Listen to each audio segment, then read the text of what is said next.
السلام علیکم ورحمۃ اللہ وبرکاتہ۔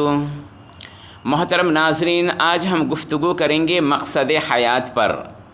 آئیے چلتے ہیں اللہ کی پاکیزہ اور مقدس کتاب کے 30ویں پارے میں، سورۃ العصر میں۔ رب العالمین نے اس سورۃ العصر میں 4 باتیں بیان فرمائی ہیں، اور یہ بیان فرمایا ہے کہ ان 4 باتوں پر جو عمل کر لے اولاد آدم میں سے، وہی صحیح معنی میں کامیاب و کامران ہے۔ تو آئیے جاننے کی کوشش کرتے ہیں کہ وہ 4 باتیں کون کون سی ہیں۔ نمبر 1، ایمان باللہ۔ ایمان باللہ کا مطلب ہے ان 7 باتوں پر ایمان لانا جس کا ذکر ایمان مفصل میں کیا گیا ہے۔ دوسری چیز رب العالمین نے بیان فرمائی ہے اعمال صالحہ، یعنی اچھے کام کرنا۔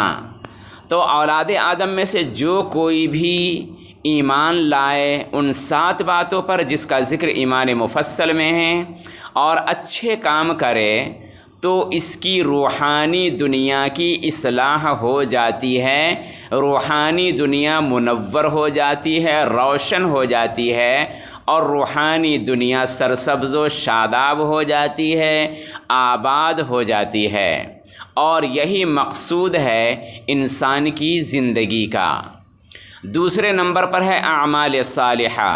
جب انسان اچھے کام کرنے لگتے ہیں تو ان کو اخلاق حسنہ کی دولت مل جاتی ہے۔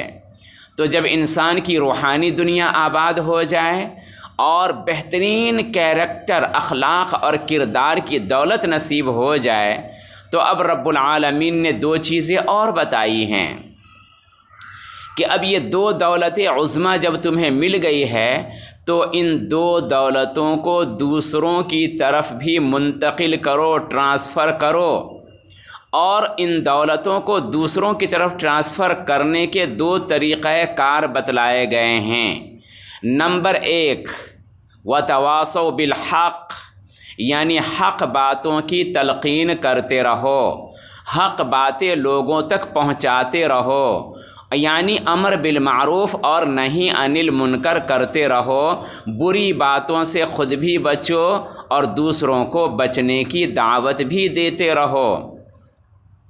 تو یوں سمجھ لیجیے کہ یہ تیسرا کام ہے وتواصوا بالحق، کہ حق باتوں کی تلقین کرتے رہنا، اچھی باتیں لوگوں کو بتاتے رہنا، بری باتوں سے روکتے رہنا۔ اور ہمیں معلوم ہونا چاہیے کہ سچی باتوں پر چلنا، سچوں کا ساتھ دینا، سچائی پر عمل کرنا، حق کا ساتھ دینا، کانٹوں پر چلنے کے برابر ہے۔ اسی لیے کسی کہنے والے نے کہا ہے کہ جھوٹ کے دور میں سچائی پہ چلنے والے، جھوٹ کے دور میں سچائی پہ چلنے والے، تو نے جو راستہ پکڑا ہے وہ ٹیڑھا ہے بہت۔ تو راستے ہمیں ٹیڑھے ملیں گے کب؟ جب ہم سچائی پر چلیں گے، حق پر چلیں گے، صداقت پر چلیں گے، انصاف پر چلیں گے، عدل پر چلیں گے، تو ہمارے راستوں میں رکاوٹیں بھی آئیں گی اور کانٹے بھی آئیں گے۔ تو چوتھی چیز اللہ نے بتائی ہے وتواصوا بالصبر، کہ صبر کی تلقین کرتے رہو اور یہ بتاتے رہو کہ راہ حق پر چلنے میں جب کوئی دشواری آئے تو وہاں پر بے صبر نہیں ہونا ہے، بلکہ ہمت کے ساتھ، حوصلے کے ساتھ، صبر کے ساتھ اس راستے پر ڈٹے رہنا ہے اور اس پر عمل کرتے رہنا ہے۔ تو یہ ہے ہماری زندگی کا مقصد۔ مزید مقصد حیات کے بارے میں جانکاری حاصل کرنی ہو تو سورہ آل عمران آیت نمبر 110 یعنی 110 کی اسٹڈی کر سکتے ہیں۔ اللہ رب العالمین ہمیں دونوں جہاں کی کامیابی و کامرانی عنایت فرمائے۔ آمین ثم آمین، وآخر دعوانا ان الحمد للہ رب العالمین۔